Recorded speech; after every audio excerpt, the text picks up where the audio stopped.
Why are you here? This is a good question, right? We often ask ourselves this.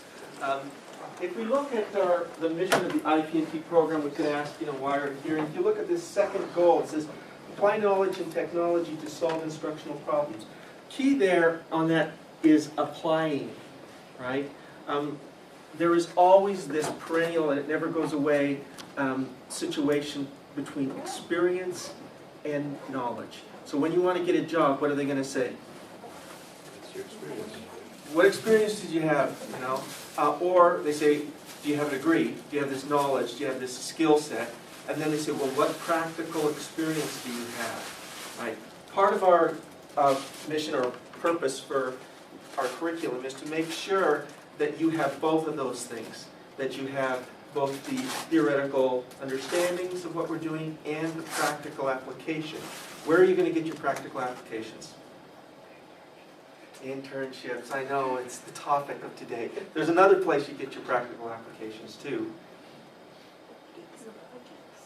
Jobs. Some classes, but Jobs. some of you have part-time jobs and you're required to at least, projects that we do, right? So the projects, the internships that you get involved with are the practical applications. Some might say that they're the most important thing. I wouldn't say that completely, because practicing without the theoretical knowledge they kind of balance. You have to have both of those things. So if you're just going out and doing something without the theoretical knowledge, that's not as useful.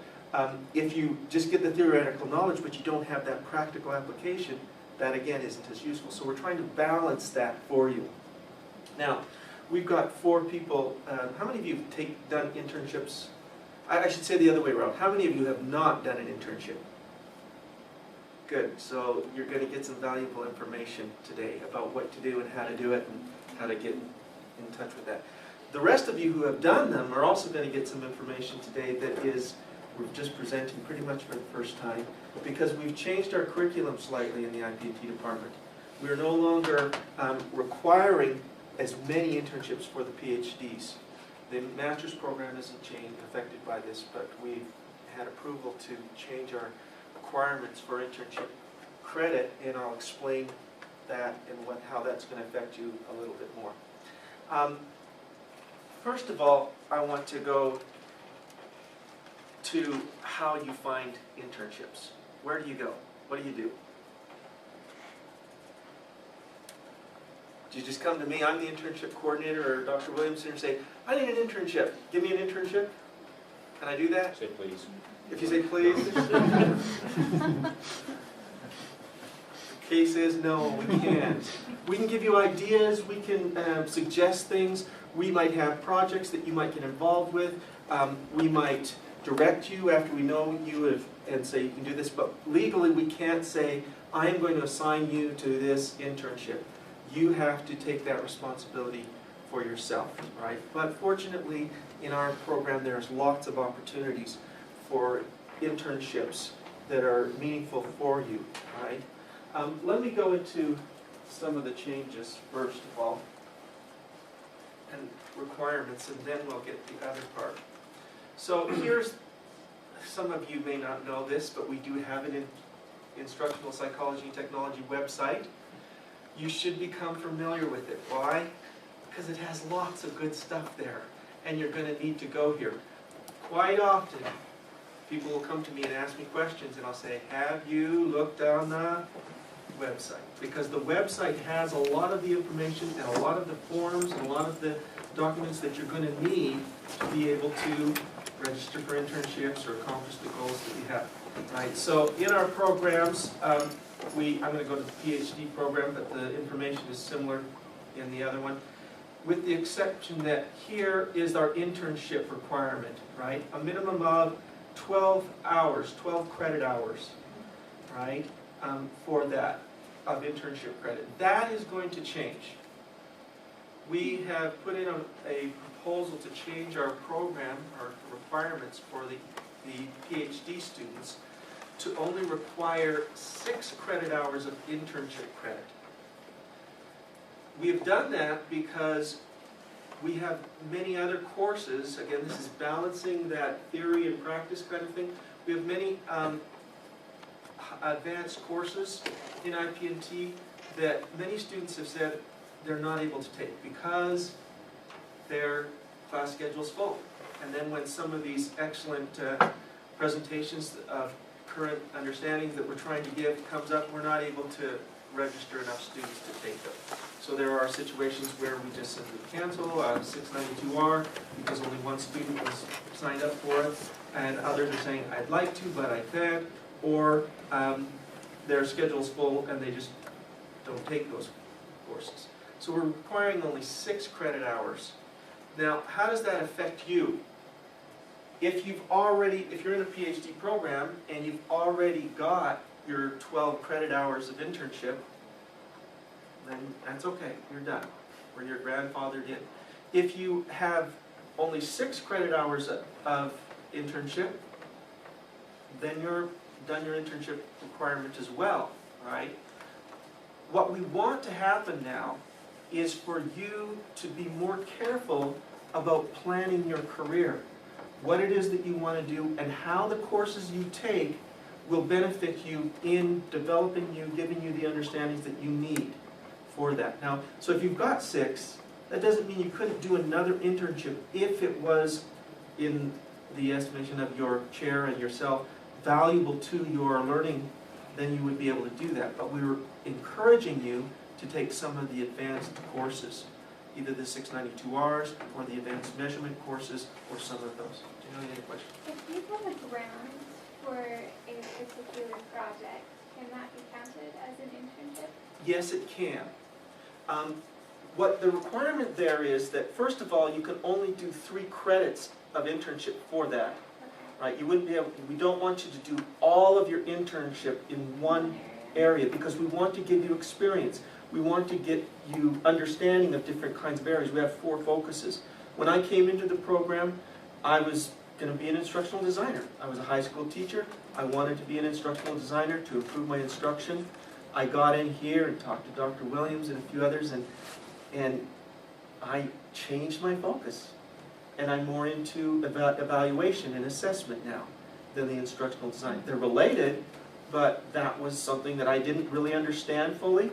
When I got the experience doing those things, I changed my focus, and I'm grateful for it. Right? In terms of a project that you have, that's great. But if you're doing it as a project and you're doing it as an internship, that can be a problem. There has to be sufficient things that you're doing in that project that would warrant you getting credit for doing it as a project and as an internship. It just has to be more complex, you're saying. There have to be different aspects of the project that you're doing or fulfilling to make sure that that's there. And so you could come and talk to me or your chair and talk to them about how this is working out for them. Okay. Okay. Again, I mentioned that because we're only in the PhD program requiring 6 credit, that usually means 2 internships. That doesn't mean you won't be, many of our students are working, many of our students have other projects that they work on, and many of you are doing your required projects and many more internships and projects that just because they're valuable to you or the experiences that you're having in classes are there. We want this to be a meaningful learning experience for you in the program to meet your goals for your careers as well. So that's the one thing that we're going to be changing. It's not changed on the website, but pretty much everything else is. When you go to your internship credit, you'll notice here's a few more requirements. Here's one that has been an issue in the past, but won't be as much, right? We're requiring you not to register for more than 3 credits of internship in any one semester, right? That means about 10 hours per week in the regular semester for that. Now that doesn't mean that in some of your internships you're not going to be doing more, especially if it's a part of a grant or some other kind of aspect that you're doing. But that's kind of the requirement there. There's another thing when you're registering for your credits. You need to register in the semester that is closest to when you're doing it. We know that it doesn't always align. Sometimes you start an internship partway through a semester, or it goes over other semesters, but you try to register in the internship at the time that you're doing it. We can't give retroactive credit for internships. So if you say, well, I did this thing 2 years ago, does that count? It's a wonderful experience, I'm sure, but no, it doesn't count for your internship credit. We kind of get our hands slapped if we do something like that. It's not something we'll be able to do.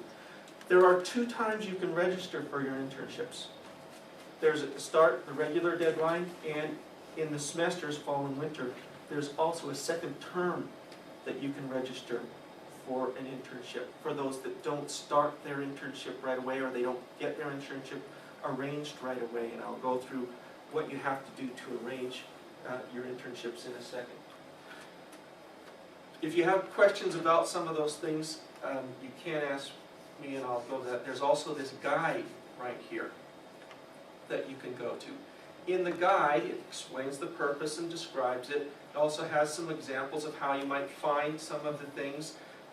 If you're not registered on the IP&T grad listserv, that's a great place. Sometimes I get employers call me and say, you know what, we have an internship opportunity for some students, and I will put it up on the IP&T grad listserv.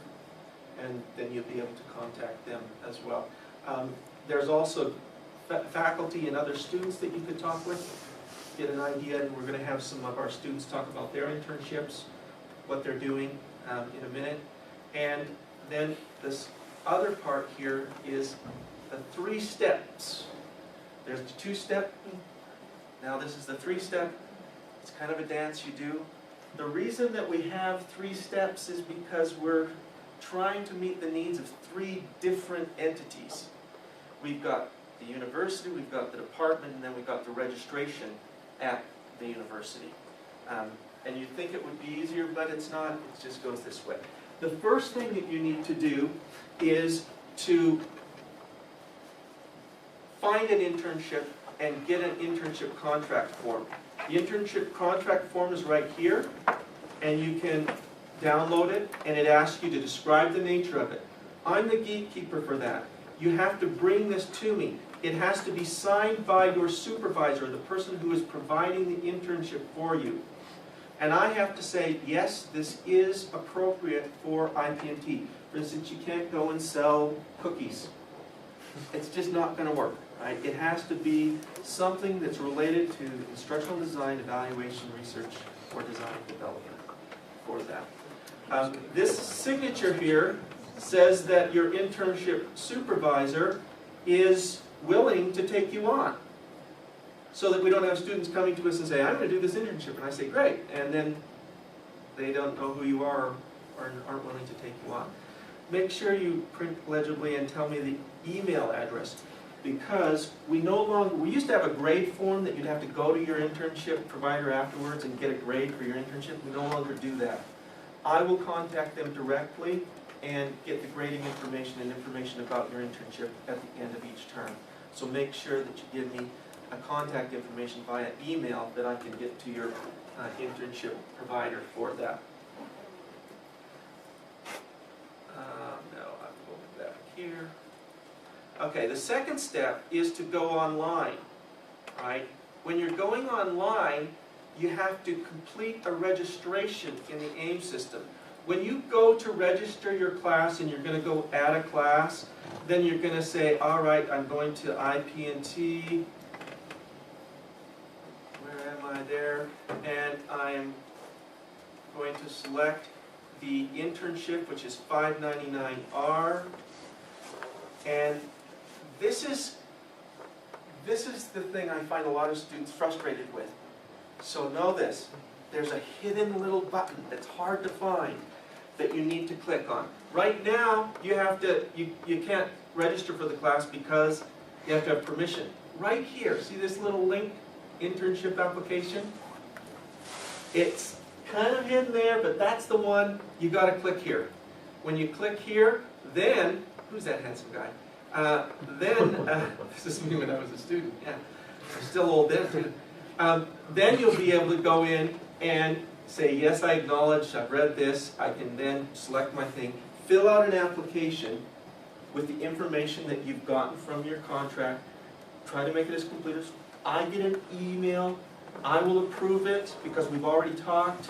You'll get an email back, and then when you get that email back, you'll be able to register for it. So that's the third step. Once you get the email back, then you register for your internship in the semester or term that you're doing your internship, and everything is good. You complete your registry, you complete your internship. I contact your employer at the end, you get a grade, you've learned a lot and enjoyed it. That's the whirlwind tour of how we're going to do this. Okay? Hopefully it's helpful to those of you who haven't, and a reminder for those who will be doing more. What I want to do now is take some time for those students who are already doing it. I tried to select 4 that are currently doing it or have done internships in a variety of different internship opportunities. So what I'm asking them to do is to explain their opportunity, how it relates to their goals for the program and what they want to learn, and any advice that they want to give to those of you who are selecting internships or that might be considering other internships. We have 4, we've got Wendy and Mike and Pam and Isaac, and I didn't select an order, so why don't we just go around the room. Wendy's first.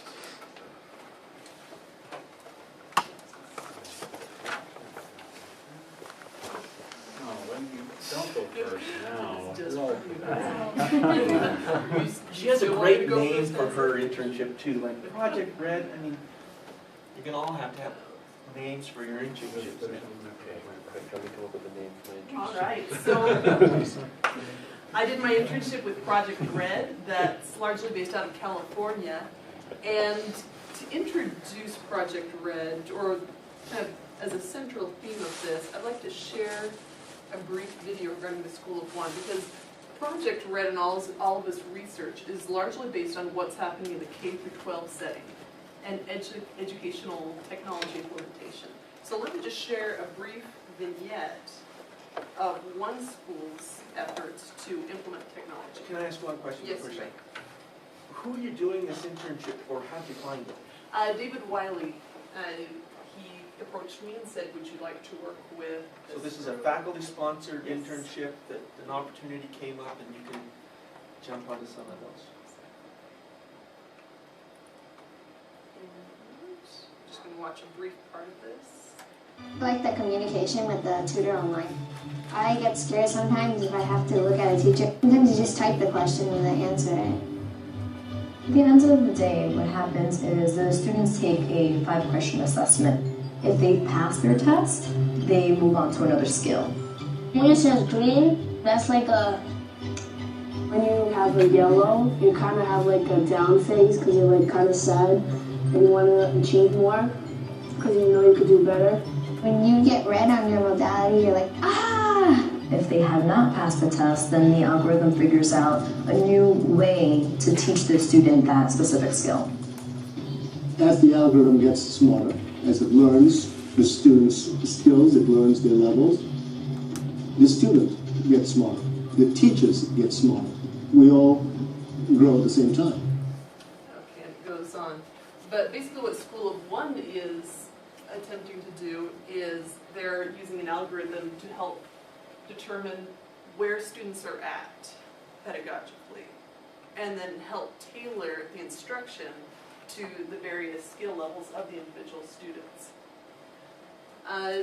Schools throughout the United States are working on, well, okay, we have this technology, now how do we implement it? So what Project Red did was they conducted a study of approximately 1,000 K-12 schools and tried to identify specific factors that made their educational technology implementation effective. And they received a substantial grant to produce a number of items, including what they asked me to do for them, which was tell us how to do a one-to-one implementation at a K-12 school using the research that we've produced. And what they specifically asked me to do was, I love to organize things, as we were talking about before. So that was one of the reasons why David Wiley said, oh yeah, Wendy, you gotta try this. do a Gantt chart, a step-by-step process of how to create what's called a one-to-one implementation in a school. In other words, right now we have, how many laptops? If you compare the number of laptops to the ratio of individuals in this room, that's the ratio of people to laptops. What a one-to-one implementation would be is one device to one student. So how do you do that step by step?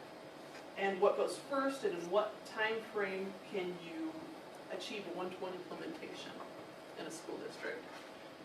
And so produced a Gantt chart that ended up being actually over 1,000 steps long, subheadings. And they were really happy, and they'll be putting that out to K-12 schools throughout the nation. So that's what I did for them, and there were a couple of things that I learned and that helped me out in my career goals. Okay, first of all, I love this email that we got last week from Peter Rich. I don't know if you got a chance to read it. But speaking about internships, he stated that it's a lot like a dance. It's not necessarily, maybe this is more applicable for the guys, but, it's, or maybe girls, I don't know. Let's take that off the thing, actually. But just whoever's asking you to dance, it's not necessarily that the person you ask is the one that you have to marry. It's more just you're going to go there and have fun, and it's better just to be out there getting experience, social or entrepreneurial or whatever professional experience, than to be off to the side just waiting for that perfect choice opportunity to come up. So I'm focused on blended learning. And this is a little bit outside of that, but it was a great opportunity. The pay was great, frankly, and it was, I thought it was fantastic. It fit my timeline, so I jumped Note on that you can get paid for your internships. You don't have to be paid, and some are paid less than others, but you can be paid for your internships. Yeah. So just jump in there and do it. And what I learned was I could identify how the specific internship would benefit potential employers. For example, right now we have, let's see, Lisa's not here right now, but me and Lisa and Taylor Halverson, the three of us are currently on a board of directors for a school, a K-12 school that is going to open its doors target date 2014 up in Salt Lake County, and it's going to implement blended learning. And as I was talking about whether you're doing this board, I brought up that I just completed this internship. And they're like, oh, that's great. Yeah, please do come help participate. That's great. That's a great benefit added. So it was nice to, even though it didn't necessarily weave exactly in with my blended learning research, I was able to take it and show how it would benefit other people in the future. I really just wanted to put a picture of President Hinckley up in my slideshow somewhere, but in addition, just, I learned from this experience is it really wouldn't have been possible if a professor wasn't looking out for me, like David Wiley in that case, or Charles Graham, or just so many of the great professors and faculty we have here. He watched out for me, he got me a great opportunity, and really in so many ways I'm grateful to him, grateful for that experience. So yeah, I think a little bit of gratitude goes a long way too. So anyway, are there any questions for us? Great. Okay. Thank you.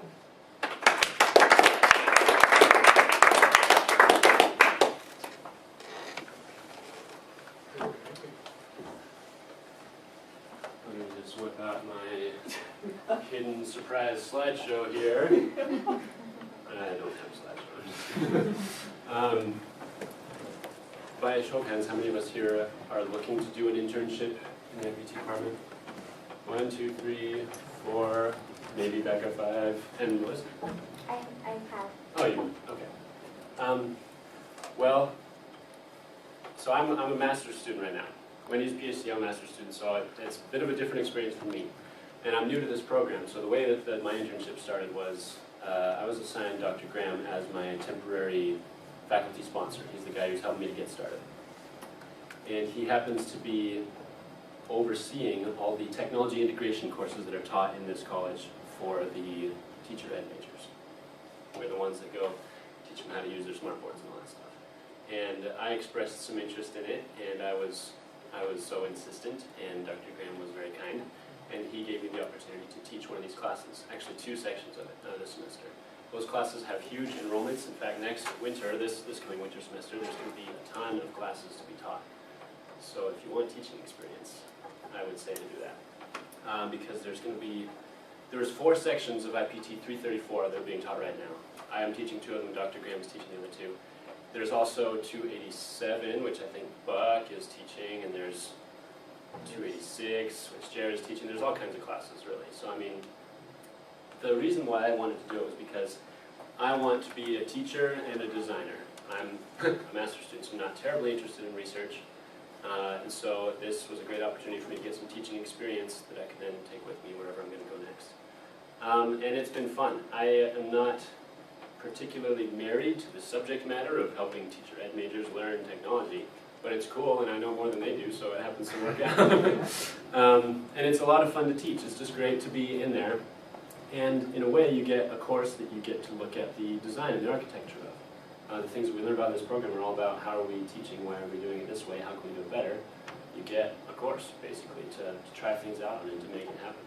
So it's a lot of fun for me, and it only came about because of Dr. Graham.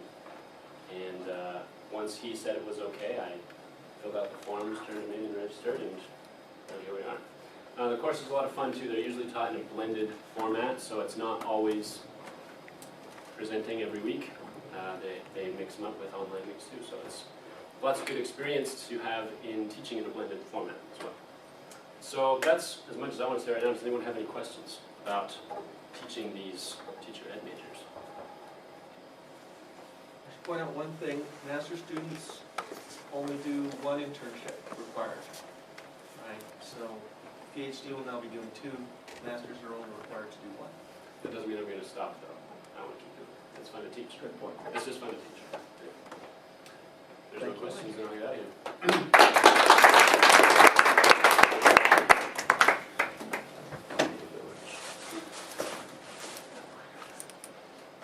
I've been using analog technology presentation. So mine was a teaching experience as well, so somewhat similar to Mike's, a little bit different. I actually taught the educational psychology course for elementary education majors. Does anybody need a refresher on what EdPsych is? It's the piece of psychology. So psychology is the study of the mind, right? And educational psychology is the piece that focuses on learning. So I really like it. It was my favorite class during my undergrad. And can I just say that this department used to be called educational psychology, and it went through some name changes, but that's the psychology part of the IP. Instructional. There you go. Represent. All right. So that's what I was up to during mine. And the cool thing about it, I actually taught it for an entire year during my first year of the master's program. And then I was trying to set up this other internship, and it didn't work out. And I was like, anyway. And finally somebody was like, well, have you ever done an internship because you teach? You teach a class, right? And I was like, oh yeah, I teach a class. Anyway, and that counts as an internship.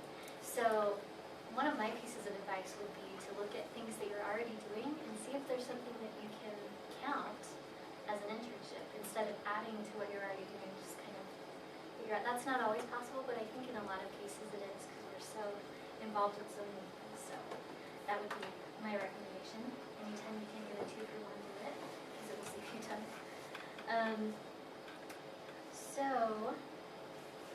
The ways that it benefited me is, I guess the learning population you could say that I'm most interested in, our children, is still kind of the LA piece of it. So it was fun to be able to teach about that and to continue thinking along those lines.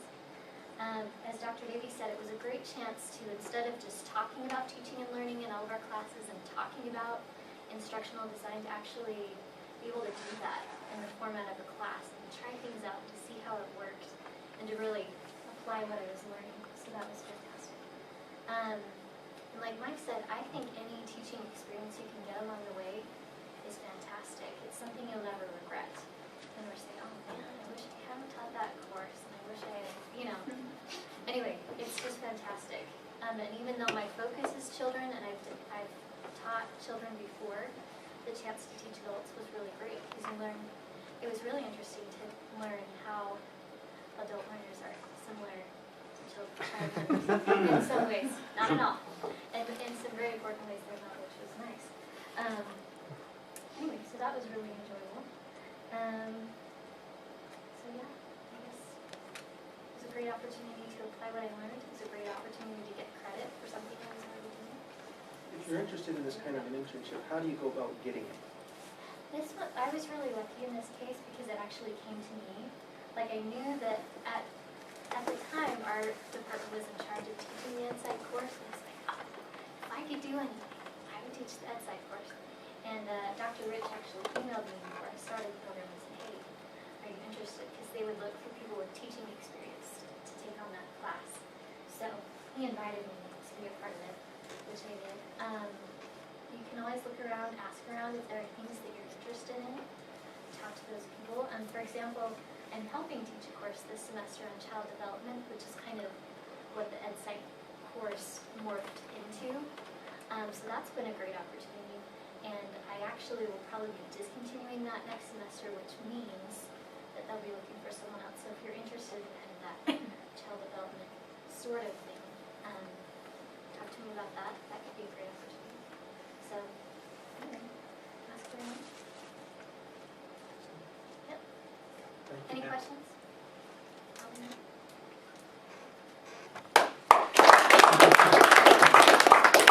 One thing I will mention about the IP&T department is responsible for some courses here in the School of Education. Dr. West, Dr. Graham, and Dr. Rich are all kind of coordinating efforts in various teaching. So if you do have that kind of inclination and you want that kind of an experience, that's the people. But it's not just in our department. Some of our students do teach in other departments around the university as well. So sometimes they just come to you. Isaac. Yeah, I'm just going to sit here. I have done a couple of internships. One was a research internship under Dr. West, and that was cool, right? The one I'm doing right now I want to talk about more though. I'm currently working, I'm the graduate learning specialist at the Student Athlete Academic Center. So the student athletes on campus have the perk that they get to have private tutors that are hired by the student athlete program. And so my job is I figure out the need of what classes students need tutors for, and then I go around and search out these tutors, people who've done really well in the class. I hire them, and then I train them and evaluate them. And it started out as that, and now it's a lot more. So yeah, I just think like the best way to go about finding an internship is to I think going outside of the department is the coolest thing.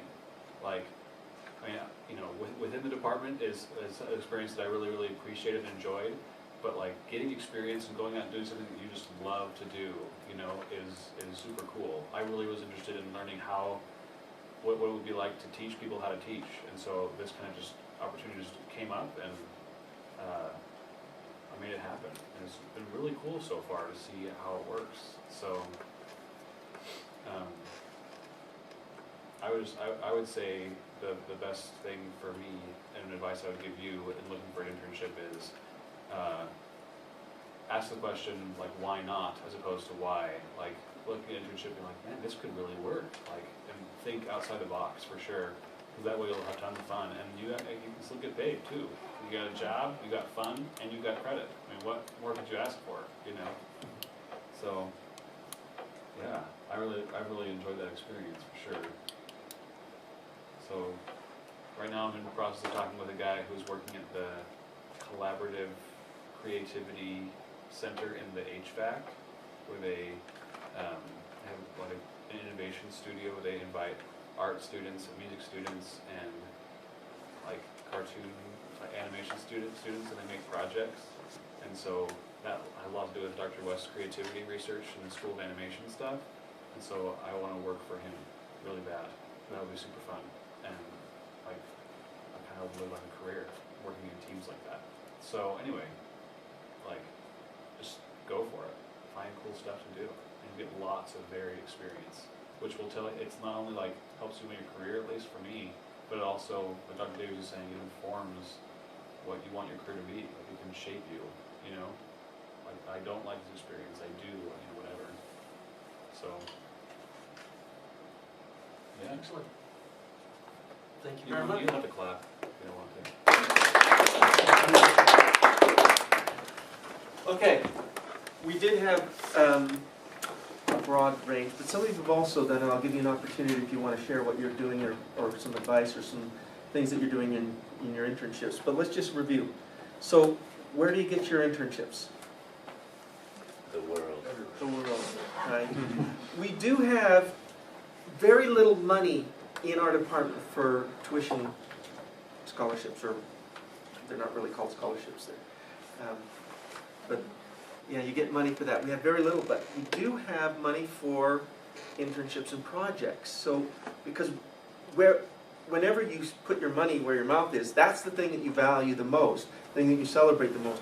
We celebrate the most, not the fact that you're just here, but the fact that you're doing neat things, right? And so that you're able to get internships and assistantships when you're doing projects and internships for faculty and others, when it's in our department, because we value those things. We really believe that they're useful. It's a good thing to get money when you're going to school so you don't starve. That's good as well. So we do have students that are outside. One of the things, did you work at CTL? Yes. Still does. And we've got independent study people, and we've got MTC people. A lot of our students work on campus, and those can be internship opportunities as well. They may also, depending on what you're doing, turn into a project, which can be very useful as well. But if you're working on campus and doing that, those are opportunities. As Isaac said, some of the neatest kinds of things and opportunities are outside. And we do have people that are, there's lots of startup companies around, Imagine Learning and some others that take on interns as well, and we have some that are doing all those. The neat thing about those opportunities is that if you're going to get an internship on campus teaching or doing a project with somebody, that's not going to turn into a long-term job. But if you're doing an internship with some of the other companies around, they often do. And quite often you'll start working for one of these companies as an intern and they'll say, wow, this is a really neat young lady, or this is a really neat young gentleman. And they will want you to stay on, and they turn into jobs in the future as well, which is kind of a nice thing. If you heard the debates last night, one of the big things was a lot of people graduating from university don't have jobs when they get out. That isn't a problem you're going to have. This department has had great success in, if you want a job, there's jobs out there. Which job you get often will depend on the internship you do and the projects that you do. The information that you get in the classes is all good. Pay attention, do that, apply it to the internships and the projects that you're doing. And that's a great and valuable thing. We have just a few more minutes, so someone want to talk about their internships, what they're doing, how, or promotional, you can say amen or hallelujah to something that we've talked about.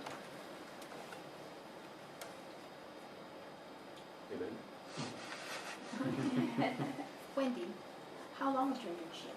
How long was it? How long? How many months? Let's see, probably spent about 4 or 5 months. In your internships for your credit, like your internship can go longer than the credit that you get, because, I mean, real life experience doesn't happen in semesters, right? It doesn't stop and start at the end of the semester. It happens when it happens. So we are trying to be flexible for you in that, but sometimes You'll be doing an internship that it'll last much longer, but you get the 3 credits for it, and you'll continue to do that work for them. And they may continue to pay you for that internship, and that's all good. But the credit, it's the badge that you get to wear, I got this credit for doing this internship. That's the part that we're making sure that you have. Other questions, concerns, thoughts? If you have questions about the internships that you need to get, come and see me. Remember, the first step is to fill out that contract form with the person and come and see me to make sure that I get it signed off and that we approve it as something that's valuable to you. Also, we're trying again, I'm going to focus on this again, you need to take responsibility for your learning. You need to focus on the kinds of experiences and career choices that you're making so that this experience here in IP&T is the most valuable to you. That when you get out, you will have that step ahead in your career and what you're doing. So if there's nothing more,